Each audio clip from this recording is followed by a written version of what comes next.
Pakistan-US relations will remain in good shape in coming years, despite there is a comprehensive global India-US strategic partnership? No, thank you, Kamar. Look, I think Ambassador Azaz really hit the nail on the head. Pakistan has a lot of homework to do. Pakistan needs to focus on that. Pakistan needs to demonstrate progress in solving its problems in a demonstrable way. It cannot solve all its problems.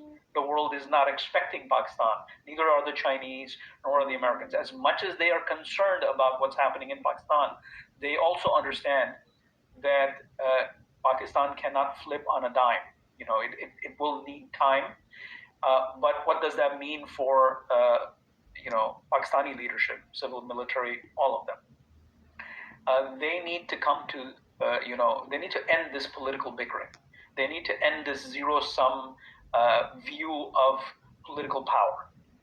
They have to reach an understanding. I understand it's difficult. I'm empathetic. I mean, I'm equidistant from everybody. I don't have preferences. I have no pony in this race. But to everybody, from the Pakistan Muslim League Nawaz to PTI to People's Party to everybody else, the smaller regional parties, to the military establishment, to the judiciary, whoever's the stakeholder, if I'm missing anybody. But the point is, they all need to come together, and they can't waste time. Pakistan is in a very difficult position. They have to realize, and they have to look forward. What will Pakistan, if this thing continues, where does Pakistan stand 1 year from now, 2, 3, 5 years from now? The situation will deteriorate. I don't even want to imagine what will happen, because it's just frightening. So there's a lot of work that needs to be done, but there are low-hanging fruits that can be accomplished, that can be picked, and focus on those. I'm nobody to tell what there are, but I'm just an analyst who believes that there are things that are doable. There are things that are right now are insurmountable. You just have to do it piecemeal. You have to chip away. It's one day at a time, and you have to set up your goals and say, okay. And once you start to demonstrate that Pakistan is now pulling out of its crisis, then the world becomes more engaging. Then there's incentive for other countries to come in and say, okay, now this place is showing promise. We can do things, because look, this is a world of interests. And so while the situation is very, very tough in Pakistan right now, but to put it, to end this on an optimistic note, there's still a lot of room to turn this thing around, and we just need to get cracking on it. And everybody needs to do what they need to do and move forward. It's not going to be easy.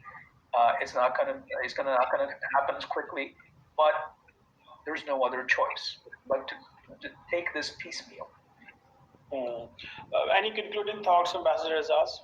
Three elements that can constitute for its economic recovery, for its political stability.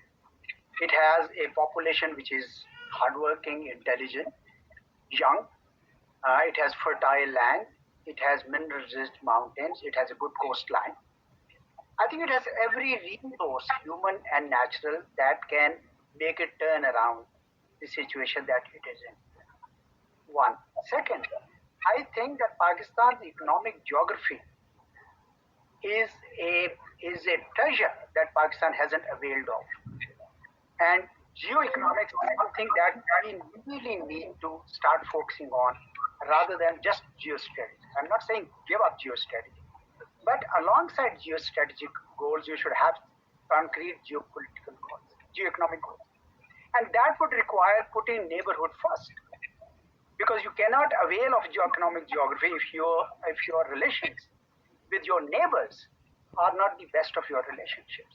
And have to have positive relationship with all major powers, because as we explained, they want you to really recover, because they have also a lot of stake in the stability of Pakistan.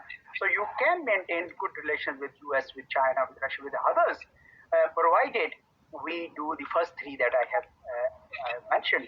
And I see every reason that Pakistan should do that. and I do hope sooner than later.